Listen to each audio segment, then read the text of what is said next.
আমার জাত, কম, brother, young, তরুণ সবার কাছে পা ধরে বলতে এসছি, যেটা আমার বাপ পারেনি, যেটা আমার দাদু পারেনি, যেটা আমি পারিনি, যেন আমরা পারি। তাই এক হতে হবে।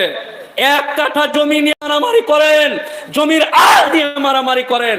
এই বর্তমান দিনে আইন পাস হতে চলেছে, আইন। বাকিটি বাদ দেন, 3 তালাক আপনার বাপ পারেনি আটকাতে। মোবাইলে আধার কার্ড লাগাবো না, পারেনি। ইসলামী শরিয়াতকে বিভিন্ন রকম ভাবে বর্তমান সরকার সহ অনেক রকমের সরকার অনেক রকম ভাবে অত্যাচার করেছেন, আপনি দেখেছেন আর খৈনি কচলেছেন। তাই আপনাকে নতুন করে বুড়া বয়সে আলতা মাখাতে আসিনি, আপনাকে সজাগ করতে এসেছি। আপনার স্ত্রী আমার সাথে লাইন মারবে, আমি আপনার স্ত্রীর সাথে লাইন মারবো, কিছুই করতে পারবেন না। এই দেশে আইন আছে। আমি বেটা চাংরা বেটা এই এলাকার আনসারি পাড়ার মুজাহিদুলকে বিয়ে করে চলে যাবো, কিছু করার নাই। বেটা চাংরাকে বেটি চাংরাকে বিয়ে করতে পারবে আইন। এই করতে করতে আপনার কাছে কিছুই নাই। লাস্ট যেটা বেঁচে ছিল আপনার মসজিদ, আপনার কবরস্থান, আপনার বাপ যেখানে শুয়ে আছে ওই কবরটাকে জিসিপি দিয়ে খুঁড়ে চেন দিয়ে টেনে নাগর ব্রিজে ফেলে দিয়ে, তোর বাপের কবর জিসিপি দিয়ে খুঁড়ে চেন দিয়ে টেনে নাগর ব্রিজে ফেলে দেবো, আর ওই তোমার বাপের কবরে পানের পিত আর টোটোর চাকা ঘুরাবো। ওয়াকাফ সম্পত্তির জন্য একটা আইন আছে। ওয়াকাফ মানে কি নিজেরাই জানি না অনেকেই। তাই আগে নিজেকে জানতে হবে যে ওয়াকাফ কি। শুধু মসজিদ, কবরস্থান, খানকা, দরগা, মাজার, মাদ্রাসা না, ওয়াকাফের জন্য একটা আইন আছে। হঠাৎ করে এই সরকার ওয়াকাফের জন্য একটা কোর্ট আছে। আমি যদি আপনার মেয়েকে নিয়ে পালিয়ে যাই, তাহলে আপনি ভাটল ফাঁড়িতে গিয়ে কেস করবেন যে উকিল সাহেব আমার বেটিকে নিয়ে পালিয়ে গেছে, কিডন্যাপিং আর ধর্ষণের মামলা হবে। তো ঠিক তেমনই যদি মসজিদ, মাদ্রাসা, খানকা, দরগা যত যা আছে, কবরস্থান, এর একটু কেউ মাটি চুরি করে নেয়, কেউ যদি আল চেপে নেয়, কেউ যদি একটা বাল্ব চুরি করে নেয় মসজিদের, তো ওয়াকাফ বোর্ডের জন্য একটা আলাদা কোর্ট আছে, তার জন্য আলাদা উকিল আছে, বিচার ব্যবস্থা আছে। হঠাৎ করে এই সরকারের মনে হলো যে না, আরো বেশি বেশি করে মুসলমানদের জন্য মায়া দেখাবো। কি করব না, তো আইনটা শুনে নেন যে আইন ছিল কি।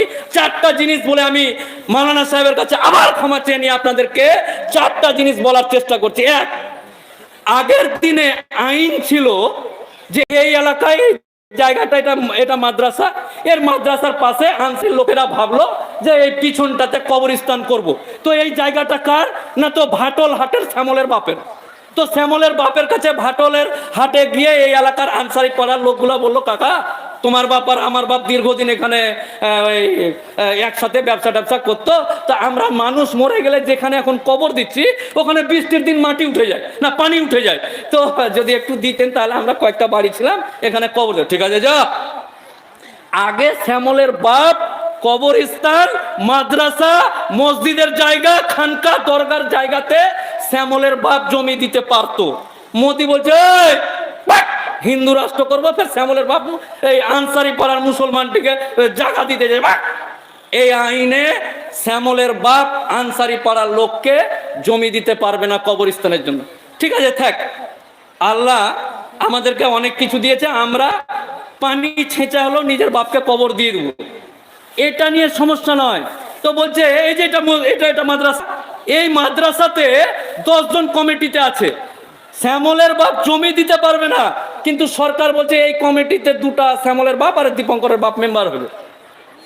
শ্যামলের বাপ আর দীপঙ্করের বাপ মেম্বার হবে, এটা মেম্বার করতে হবে। তো এই বর্তমান দিনের টাটকা হিন্দু যেগুলো হয়েছে তারা বলছে যে আপনারা তো খুব বলেন যে হিন্দু মুসলমান এক, তো শ্যামলের বাপ আর দীপঙ্করের বাপ মসজিদ কমিটির মেম্বার হলে ক্ষতি কি আছে? আরে ভাই আপনাকে ক্লিয়ার করে দিই, নিঃসন্দেহে আল্লাহ কসম খেয়ে বলি, কোন মুসলমানের হৃদয়ে না শ্যামলের বাপের জন্য কিছু আছে না দীপঙ্করের বাপের জন্য কিছু আছে। রাগ এবং আমরা ঘৃণা করি সেই মানুষগুলোকে যারা বিচার ব্যবস্থাতে কোর্টে বসে একটা জজ তখন মুসলমান পাড়াকে পাকিস্তানি পাড়া বলে, একটা জজ যখন সংবিধানের কসম নিয়ে মুসলমানকে কাঠমোল্লা বলে, ওই জজটা যদি এই মাদ্রাসার সেক্রেটারি বা মেম্বার হয় তাহলে আমাদের দ্বিধা আছে। শ্যামলের বাপকে নিয়ে আমাদের কোনো চিন্তা নাই। যে জজটা চেয়ারে বসে মুসলমান বলে কাক মোল্লা বলে, ওই জজটার মতো লোককে আমরা আমার বাপের দেওয়া জমিতে না মেম্বার হতে দিব না সেক্রেটারি হতে দিব। এই গেল একটা আইন। দ্বিতীয় আইন হলো এই যে এই এলাকা আনসারি পাড়ার লোকের একটা কবরস্থান আছে। কবরস্থান ক বিঘার আছে? ধরুন 10 বিঘার। একদম ভাটল ঢুকতেই টোটো স্ট্যান্ডের পাশে বড় করে একটা কবরস্থান আছে। এই সরকার বলছে এই তোদের কবরস্থান ক বিঘা আছে? ভাটল স্ট্যান্ডের পাশে। ওই যে 10 বিঘা। তোরা কোন পাড়ার লোক? তো যে এটা আনসারি পাড়ার লোকরা মরলে ওখানে কবর দেয়। তো আনসারি পাড়ার লোক বছরে মরে কটা? 10টা, 15টা, 12টা, 13টা বিনা কামে 10 বিঘা জায়গা ঘিরে রেখে দিয়েছে। এরপর ওই কবরস্থানটা 4 কাঠা ঘিরে নে, 4 কাঠা ঘের। 10 বিঘার মধ্যে 4 কাঠা ঘিরে ওই 4 কাঠাতে তোর বাপ, তোর মা, তোর গোষ্ঠী যা আছে সবাইকে কবর দিবি। আর বাকি যে দামি জায়গাটা ওইটাতে আমরা একটু ভাবছি টোটোটি ওখানে ভিড় করছে, ওখানে টোটো স্ট্যান্ড করবো, ওখানে ইলেকট্রিকের পোল পুঁতবো, ওইখানে সরকারি বাস স্ট্যান্ডের নতুন এমএলএ হয়েছে, সরকারি বাস স্ট্যান্ড দিবে, ওই বাস স্ট্যান্ডটা ওখানে করব। মানে আমার বাপ যেখানে সাহিত্য আছে, আমার দাদা যেখানে সাহিত্য আছে, ওই জায়গাতে বাঁশের চাকা, টোটোর চাকা আর পানের পিঠ ফেলতে চাইছে। আর ওই জায়গাটা কার? এই জায়গাটা কি সরকার আমাদেরকে দিয়েছে নাকি? না। আমার চাচা, আনসারি পাড়ার চাচা, চাচার কাছে গিয়ে বললাম, চাচা আল্লাহ তোমাকে অনেক সম্মান দিয়েছে, টাকা দিয়েছে, আমাদের পাড়ার জন্য একটা কবরস্থানের জন্য জমি দান করতেই হবে। আরে মুসলমান সমাজ নবাবের ছেড়ে যাওয়া বংশধর, মুসলমান সমাজ বায়ের বাচ্চা বাঘ, নবাবের ছেড়ে যাওয়া বংশধর, যা লেলে যা, এই যা। আর আমরাও আনসারি পাড়ার লোকেরা গিয়ে একবারে 10 বিঘার প্লট ঘিরে দিলাম। পরে হাজি সাহেব, আরে তোরা 10 বিঘা, আচ্ছা ঠিক আছে যা। তো এই বলা লোক আমার বাপ মাথার ঘাম পায়ে ফেলে পেটে গামছা বেঁধে যে জায়গাটা কিনে নিয়েছিল কার কাছ থেকে, ওই জায়গাটায় কবরস্থানের জন্য দান করেছে। ওই দানের জায়গাতে 4 কাঠা ঘেরে 10 বিঘার মধ্যে 4 কাঠাতে কবর দিতে বলছে, আর বাকি জায়গা নিয়ে নিবে। মনে হচ্ছে ওর বাপ কামাই করে দিয়ে দিয়েছে, ওইটা জায়গা নিয়ে নিবে। আপনার মনে, আপনার হৃদয়ে, এই এলাকার মানুষদের হৃদয়ে, আমার জাত, আমার কমের হৃদয়ে কি এমন হয়েছে? কেন জাগতে পারি না আমরা? কেন জাগতে পারি না? আমাদের ইঞ্জিন, আমাদের হর্স পাওয়ার, এনআরসির সময় আন্দোলন করতে হবে করতে হবে করে 1 মাসে এনার্জি শেষ। এনআরসি এই যে জানে টিপে নিয়েছে যে মুসলমান টিপে দিলে 3 মাসে এনার্জি শেষ। এনআরসি বিল পাস হয়ে গেছে।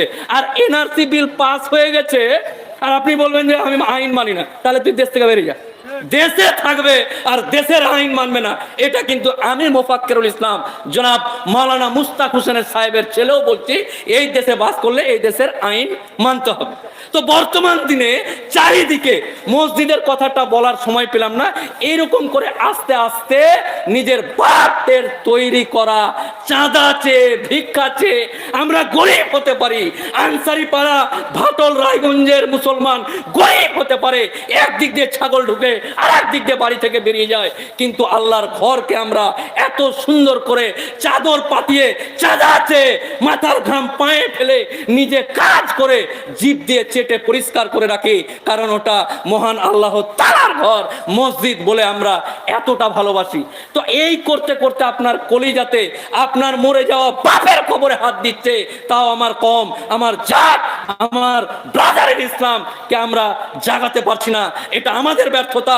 এই চাচা, এই বাচ্চে, এই এলাকার যুবক তরুণ, আপনি রাজনীতি করবেন, করেন, তৃণমূল করেন, কংগ্রেস করেন, সিপিএম করেন, বিজেপি করেন, টাকা খেয়ে যা ইচ্ছা তাই করেন, আল্লাহর কসম দিয়ে এই এলাকার মানুষকে, আপনাদের ভাই, আপনাদের কম, আপনাদের সম্প্রদায়ের একজন ভাই, আপনাদেরকে বলে যাচ্ছি, জাগতে আপনাকে হবে, আজকেই এখনই জাগতে হবে। ছোট আল্লাহর কথা হবে ছোট। এই করা মুসলমান, এই তৃণমূলটা, এটা ধরলেন তৃণমূল, এই তৃণমূল ওয়াকাফের খবরে গেছে, ওখানে আল্লাহর খবর আছে, ছোট ছোট এই তৃণমূল থাকবে, এই তৃণমূল টেঙে থাকা হবে। চলে গেলেন আল্লাহর কবর, আল্লাহর ঘর, কবরস্থান নিজের বাপের বাঁচিয়ে এসে ফের জিন্দাবাদ জিন্দাবাদ করেন। সিপিএম, সিপিএম করা মুসলমান, কংগ্রেস করা মুসলমান নিজের সমস্ত কিছু জাতপাত কম, আল্লাহ কোরআন হাদিস যখন আসবে সব বাদ। তাই আপনাদের সকলকেই বর্তমান দিনের পরিস্থিতি ছোট্ট করে একটু বলে রাখলাম, আপনারা নিজেদের জানতে শিখুন। আজকেই জানতে হবে, আজকে এক্ষুনি না। উকিল সাহেব আমার বেটিকে কালকে রেখে আসি, তারপর আল্লাহর কসম দিয়ে বলছি 1 সেকেন্ড সময় নেই, 1 মিনিট সময় নেই, এক্ষুনি মানে এক্ষুনি। কারণ সময় আর নাই। পান খেয়ে গুটকা খেয়ে পাড়াতে নেতাদের পিছনে তেল মেরে আপনি আপনার যৌবন নষ্ট করেছেন বলে দাড়ি পেকে গেছে, আপনি বেঁচে আছেন আমার অবস্থায়। তাই আমার ছেলেকে, আমার মেয়েকে নিজে ভ্যান চালায়, ইংলিশ মিডিয়ামে বাচ্চাকে পড়াচ্ছে। কিসের জন্য পড়াচ্ছেন? কারণ লাফ দিয়ে মেরে দেবো, যা মেরে দেবো। কেউ কিছু করতে পারবেন না, পারেননি করতে। না আমার বাপ পেরেছে, না আমি পেরেছি। তাই আজকে আপনাকে জাগার আহ্বান জানাচ্ছি। আপনাকে অত্যন্ত, আপনারা যদি বলেন যে আপনি উকিল হলে মানবো না, আপনারা সবাই উঠে দাঁড়ান। আমি মোফাক্কেরুল ইসলাম আপনাদের পায়ে হাত দিয়ে বলে যাব যে হে আমার ব্রাদার, হে আমার জাত আমার কম, আপনাদেরকে জাগার সময় এসছে। তাই জাগা মানে কি লাঠি লাঠা দিয়ে বেরোতে হবে না, শুধু এক হয়ে যেতে হবে। আল্লাহর কথা এক। কে হানফি সাফি উমুক আহলে হাদিস রেজমি এই ওই এনা বেনা তেনাসিস কালু টোকরা 19-20, আরে ছাড়ো সব। টাইম নেই। কিভাবে নামাজ পড়বেন নিজের মুলবির কাছে গিয়ে শিখবেন, এখানে না এখানে না এখানে। কিন্তু কোরআনের কথা হবে এক, আল্লাহর কথা হবে এক, কবরের কথা হবে এক, মসজিদের কথা হবে এক, জাতের কথা হবে এক, জাত এক। ইনশাআল্লাহ আগামী দিন আপনারা সবাই একত্রিত হয়ে, এক হওয়া মানে কি কারো বাড়িতে যে ঢেল মারতে হবে না, এক হয়ে না, সব সোজা হয়ে যাবে। আমাদের এক করে 100 হাত দূরে শিয়াল বাঘ সব পালিয়ে এক জায়গায় জল খেয়ে নিবে। কিন্তু আমরা নিজেদেরকে ভুলেছি। তাই নতুন করে আবার একদম ইসলাম মুসলমান মানে বারের বাচ্চা পাক বিদ্রোহী সন্তান।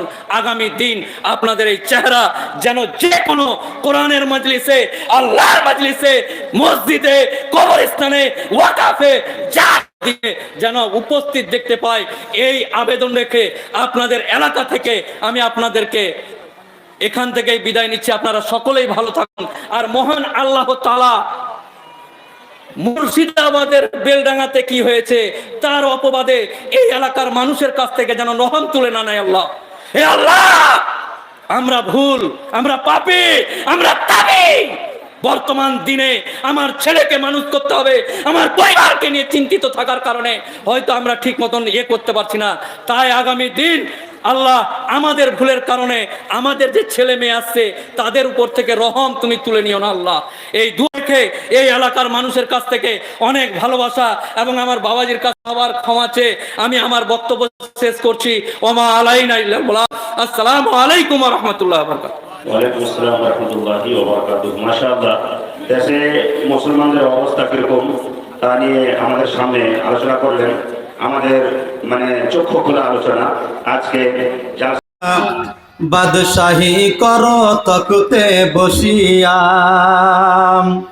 ফিরআউন বলে ও আসিয়া,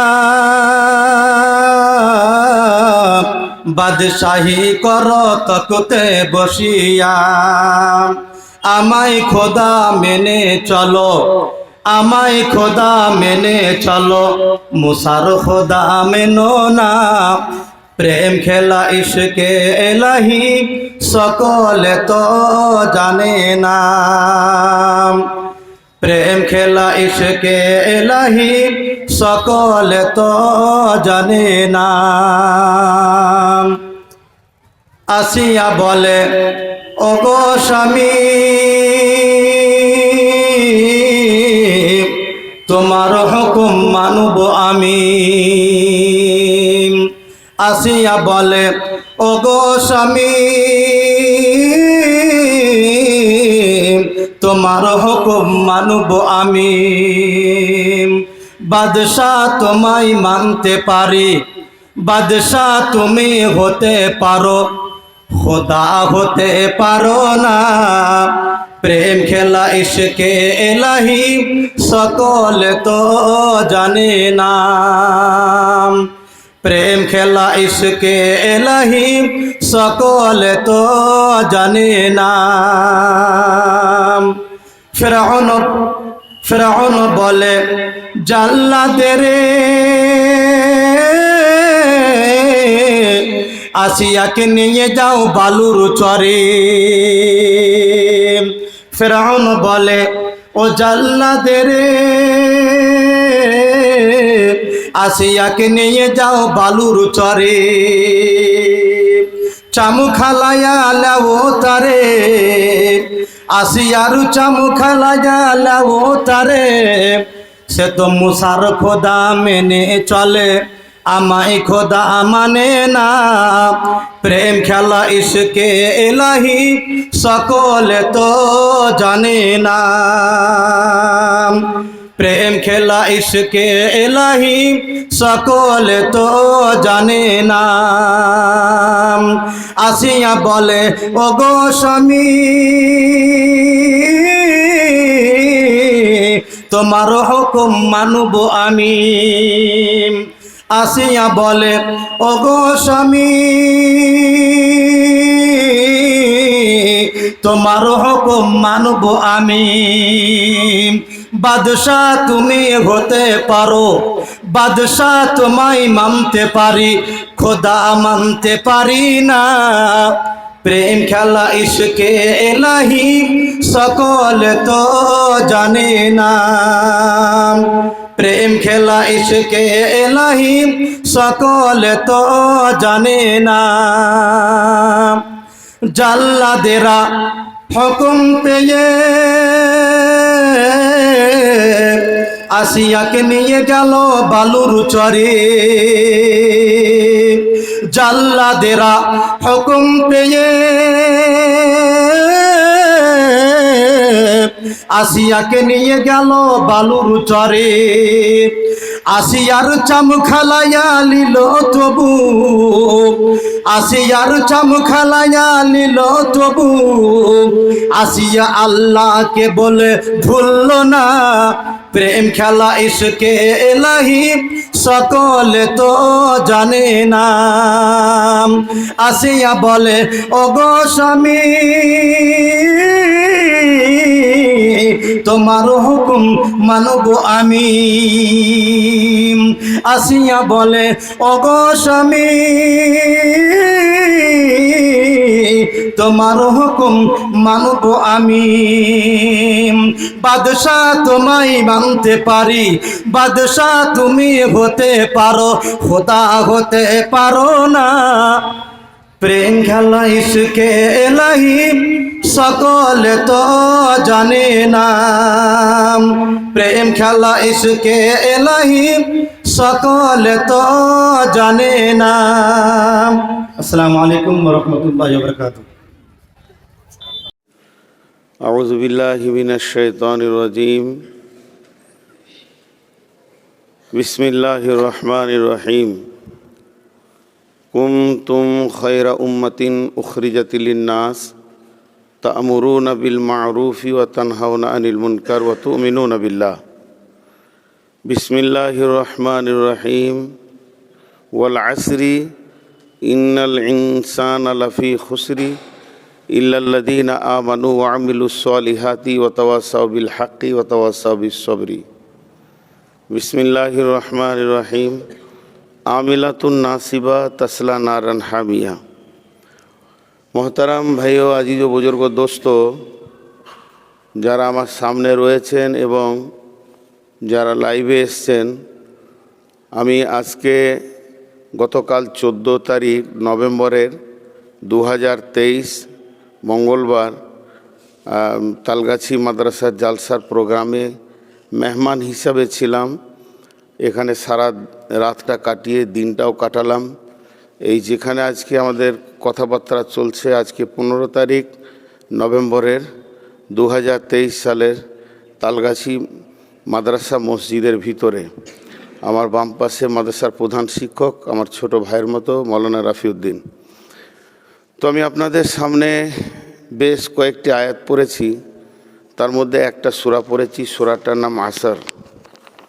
তো আল্লাহ তাবারাক ওয়া তাআলা এই আসর সূরাটার এত গুরুত্ব আছে, বেশ কিছু মুফাসসিরের মত যে আল্লাহ তাবারক ওয়া তাআলা গোটা কোরআনটা যদি নাজিল না করে শুধু সূরা আসরটা দিয়ে দিত, তো এই মুসলমানের জন্যে, ইমানদারদের জন্যে তার জিন্দেগির চলার যথেষ্ট হয়ে যেত।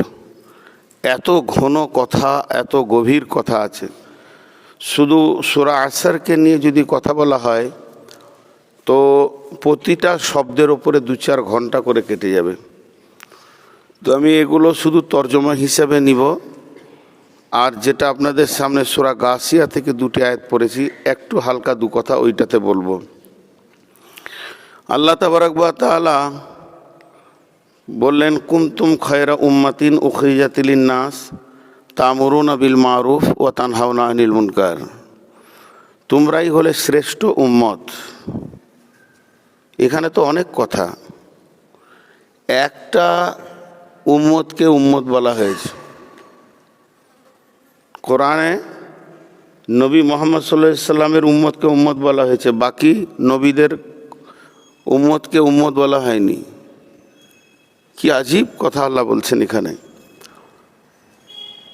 বাকি বলা হয়েছে কওমে মুসা, কওমে ঈসা, কওমে হুদ, কওমে সলেহ। কম শব্দ ব্যবহার করা হয়েছে। কম মানে গোষ্ঠী, তারা ছিল গোষ্ঠীর নবী, তাই তাদেরকে কম বলা হয়েছে। আমাদেরকে উম্মত কেন বলা হলো? উম্মতের আবিধানিক অর্থ কি? আমাদেরকে তো কওমে মুহাম্মদ সাল্লাল্লাহু আলাইহি সাল্লাম বলতে পারতেন আল্লাহ, তা না বলে উম্মত বললেন। আর শুধু উম্মত বললেন না, শ্রেষ্ঠ শব্দ লাগালেন, তোমরাই হলে শ্রেষ্ঠ উম্মত। তাহলে খয়রা উম্মাতিন, উম্মতের যতগুলো অর্থ আছে, একটা অর্থ হচ্ছে ইমাম, নেতা। শেষ নবীর উম্মত প্রত্যেকটি ইমাম, এদের গুরু দায়িত্ব আছে। শুধু ইমাম নয়, শেষ নবীর উম্মত অন্য নবীর উম্মত থেকে আলাদা। তাবলীগের কাজ, ভালো কাজের আদেশ, অসৎ কাজের নিষেধ, এইটা করবে কে? নবীরা করবে, এটা পাবলিকের কাজ নয়। আর পাবলিক কি করবে? পাবলিক নবীকে সাহায্য করবে, ওর সাথে থাকবে, ভিড় জমাবে, ওর শক্তি বাড়াবে। এইটা ছিল অন্য অন্য নবীদের প্রসেস। আর আমরা হলাম শেষ নবীর উম্মত, এই জন্যে আমার নবীর যা কাজ আমার তাই কাজ, নবীর যা দায়িত্ব আমার তাই দায়িত্ব। এখানে কেউ কাউকে সাহায্য করবে তা নয়, সবাই সবাইকে সাহায্য করবে, আর সবাই তাবলীগে জুড়ে যাবে। তাহলে আমাদের সম্মান কত বেশি। যখন মুসা আলাইহিস সালাম বললেন যে আমার জিভ পুড়ে গেছে আল্লাহ, আমি তোতলা হয়ে গেছি, তো আমার ভাই হারুনকে আমার সঙ্গে আপনি দেন, তাবলীগের কাজটাও করবে, ওর কথাটা ভালো পরিষ্কার। তো রব্বুল আলামিন বললেন, ওকে তো আমি নবুয়তি দিইনি, তাই তাবলীগের কাজ করবে কেন? আগে নবুয়তি টাইটেল দিব, তারপরে কাজ করবে। মানে তাবলীগের কাজটা হলো নবী ছাড়া পারবে না। কিন্তু বিশ্ব নবী যখন গারে শউরে ছিলেন, আপনারা আমার সঙ্গে হজ বা উমরায় যারা গেছেন তাদেরকে গারে শউর সম্পর্কে আমি 10-20 মিনিট কথা বলেছি, এবং হয়তো আমার লাইভে ফেসবুকে পেয়ে যাবেন। তো গারে শউরে আবু বাকারকে নিয়ে রাসূলুল্লাহ সাল্লাল্লাহু আলাইহি ওয়াসাল্লাম রয়েছেন। যখন আবু বাকার চিন্তিত, তখন রাসূলুল্লাহ সাল্লাল্লাহু আলাইহি ওয়াসাল্লাম উত্তর কি দিলেন? লা তাহজান ইন্নাল্লাহা মা'ানা। যখন মুসা আলাইহিস সালামকে তেড়েছিল ফিরাউনের কম, তো মুসা ওই একই ভাষা বলেছিল, লা তাহজান ইন্নাল্লাহা মা'ানি।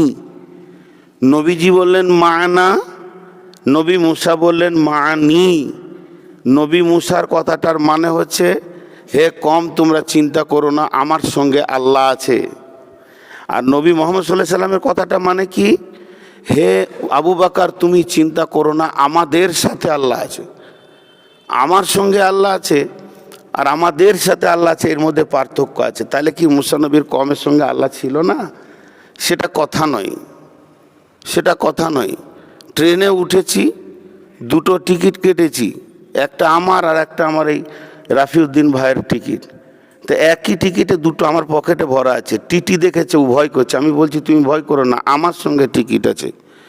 আর 2টো টিকিটকে আলাদা কেটে 2 জনের পকেটে ভরেছি। তখন আমি বলছি চিন্তা করো না, আমাদের সঙ্গে টিকিট আছে। এই দুটোর মধ্যে পার্থক্য আছে, কারণ দুজনারই গায়ে বল আছে, আর আমি ওকে ইচ্ছা করলে ফাঁসাইতে পারবো। তো ঘটনাটা হচ্ছে এই উম্মতের সঙ্গে সর্বশেষ কিয়ামত পর্যন্ত, ধ্বংসের পর্যন্ত আল্লাহ থাকবেন। আর বিশ্বনবী শেষ শ্বাস যখন পৃথিবী থেকে নেয় বিদায়, হযরতে জিবরাইল আমিন পরপর 4 দিন দেখা করেছিলেন এবং জিজ্ঞাসা করেছিলেন, কাইফা অজাত্ত ইয়া রাসূলুল্লাহ, ইন্নি কাইফা অজাত্ত, আপনাকে কেমন পাচ্ছি আমি। নবীজি বলেছিলেন আমার অসুস্থতা বাড়তেই চলেছে। শেষ দিকে যখন জিবরাইল আমিন বললেন যে আমি আজকে একা আসিনি, আমার সঙ্গে আরেকজন মেহমান এসেছেন, তো রসুল বুঝে নিলেন তাহলে আজরাইল এসেছে। তো সে এমন মেহমান, পৃথিবীর যে কোনো ঘরে ঢুকবে, সুপ্রিম থেকে পাওয়ার দেওয়া আছে, তাকে পারমিশন নিতে হবে না। কিন্তু আল্লাহ তাকে বলেছে যে আমার রসুলের কাছে পারমিশন বিহীন তুই ঢুকবি না, আমার নবী যদি আসতে চাই তো আনবি না, হলে আনবি না। মওতের ব্যাপারে স্বাধীনতা দেওয়া হয়েছিল। তো বিশ্বনবী বলেছিলেন জিবরাইল, তাকে আমি অতক্ষণ পর্যন্ত আসতে দেবো না, তুমি এক্ষুনি আমাকে একটা খবর আল্লাহর কাছ থেকে এনে দাও যে আমি চলে যাওয়ার পর আমার উম্মতের সঙ্গে কে থাকবে। আমার উম্মত এতিম, উনি বলেননি হোসেনের সঙ্গে কে থাকবে, উনি বলেননি হাসানের সঙ্গে কে থাকবে, উনি বলেননি আয়েশা ফাতেমার সঙ্গে আলীর সঙ্গে কে থাকবে, উনি বলেছিলেন আমার উম্মতের সঙ্গে কে থাকবে। তো আল্লাহ বললেন জিবরাইলকে, যাও আমার বন্ধুকে বলো ও আসার পর আমি ওর উম্মতের সঙ্গে মওত পর্যন্ত থাকবো, কিয়ামত পর্যন্ত থাকবো। তাহলে এই কাজটা কত দামি, এই কাজের বদলতে আমার আল্লাহ আমার সঙ্গে রয়েছে। তাহলে এই তাবলীগ আমাদেরকে করতেই হবে। যেমন ফরজ নামাজ পড়তেই হবে ফরজ, তো তাবলীগ হচ্ছে ফরজ।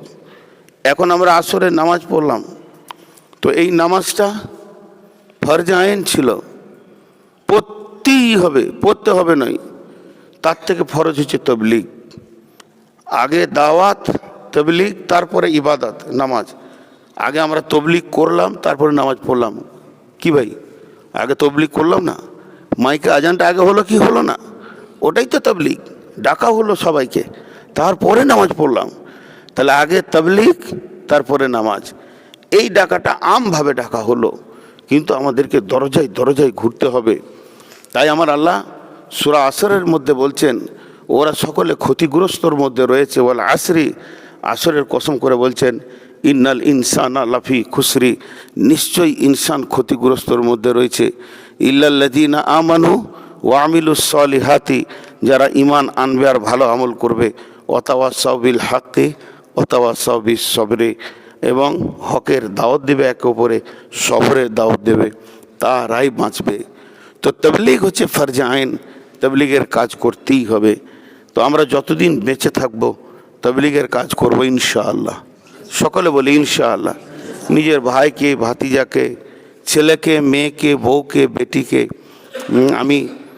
আমি 5 বছর, 4 বছর, 5 বছর এরকম বয়স তখন মাকে হারিয়েছি। আমার মাকে আমার আল্লাহ নিয়েছিলেন বা নিয়েছেন। আলহামদুলিল্লাহ, আল্লাহ যেটাই করেছেন ওটাই ঠিক, আমি তার প্রতি খুশি। তারপরে আমার এতিমত্ব জীবন চলছে। তো আমি আমার দাদিকে দেখেছি হায়াতে। তো তিনি হজ করেছিলেন, দাদা 2 বার হজ করেছিলেন। তো এমন মানুষ ছিলেন, আজান হয়ে গেলে বউদেরকে বলতো ওই কাজটা ওখানেই ফেলে দে, তোকে থালাটা ধুতে হবে না, ওখানে ফেল, আগে তুই নামাজ পড়, তারপরে কোন কাজ করবি। আমার ভাত 2 ঘন্টা পর খাবো, কিন্তু আল্লাহর ডাকের পর আমি তোদের হাতে কাজ লিব না, তোদের হাতে নামাজ লিব। তো আমরা প্রতিটি ফ্যামিলিকে এইরকম মানসিকতা তৈরি করব। ডাক্তার আল্লাহর একজন FRCS ডাক্তার, MBBS লয়, বিদেশ ইংল্যান্ড থেকে পড়াশোনা করে এসেছেন, সার্জেন।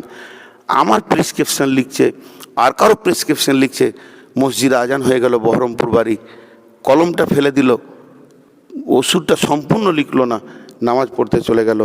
আল্লাহর ডাক পড়ে গেছে, এরপরে আমার দ্বারা আর কিছু করা সম্ভব নয়। হযরত ইমাম আহমদ বিন হাম্বল সম্পর্কে মানুষ বলেন যে উনি লিখছেন, লিখতে গেলে যেমন বাংলাতে র লিখতে আগে বটা লিখতে হয়, তো ফুটা দিয়ে দিলেই র হয়ে যায়। তাহলে আগে ব লিখতে হবে, ফোঁটাটা দিতে হবে। আরবিতে নুন লিখতে গেলে আগে গোলটা লিখতে হবে, যে তারপরে মাঝে ফোঁটা দিতে হবে। উনি নুনটা লিখে ফেলেছেন, ফোঁটাটা দিতে যাচ্ছেন, আজান হয়ে গেছে, কলম ফেলে দিয়েছেন। কেন? আমার আল্লাহর ডাক, আল্লাহর ডাকের পরে পৃথিবীর আর কোনো কাজ আমি করতে পারি না। সব থেকে বড় তাবলীগ আল্লাহ নিজে করেন, প্রতিদিন ডাকেন। তো আমরা সকলে তার গোলাম হিসেবে বাড়িতে ঘরে ছেলেকে মেয়েকে স্ত্রীকে বৌমাকে সকলকে তাবলীগ করবো ইনশাআল্লাহ। সকলে বলি ইনশাআল্লাহ। আল্লাহ আমাদেরকে কবুল করুন, আল্লাহুম্মা আমিন। আর আল্লাহ তাবারাক ওয়া তাআলা আমরা যেন বেশি বেশি করে তাবলীগ করতে পারি, এই কাজ করতে করতে যেন আমাদের মওত হয়, আর মরতে মরতে যেন এই কাজ করতে পারি, আল্লাহ যেন তৌফিক দেন। আল্লাহুম্মা আমিন। এ আল্লাহ তুমি আমাদের সকলকে কবুল করো, আল্লাহুম্মা আমিন। আসসালামু আলাইকুম ওয়া রাহমাতুল্লাহি ওয়া বারাকাতুহু।